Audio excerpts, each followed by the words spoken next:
இது நெறைய நடக்குதுமா. இது not only this I have scene many. இது எல்லாம் வந்து என்ன சொல்றது? ஒரு தனிமை இதற்கு இடம் குடுக்குதுன்னு சொல்லலாம் நீங்க.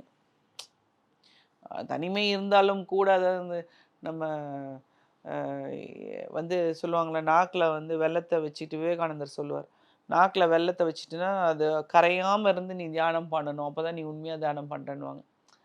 அது நாக்குல ஸ்வீட் எப்படியும் இருந்துச்சுன்னா கண்டிப்பா நம்ம சாப்ட்டுருவோம். அதுவே கரைஞ்சிடும் கொஞ்ச நேரத்துல. அந்த மாதிரி வந்து நம்ம இருக்க பழகிக்கணும். நாம இப்படிதான் இருக்கணும். வாழ்க்கை நெறிமுறைன்னு ஒண்ணு இருக்கு இல்லையா? இதை கடைப்பிடிக்கணுங்கிற ஒரு நெறியோடு நம்ம வாழ்ந்தோம்னா, சரியாக இருக்கும். ஏன்னா இது எப்படி, எங்க, எதனால நடக்குது அப்படிங்கிறதெல்லாம் இதுக்கு ஒரு இதுவே இல்ல. ஒரு ஸ்டார்ட்டிங் பாயிண்ட்டோ, ஒரு எண்டிங் ஆமா. பாயிண்ட்டோ அப்படிங்கிறது.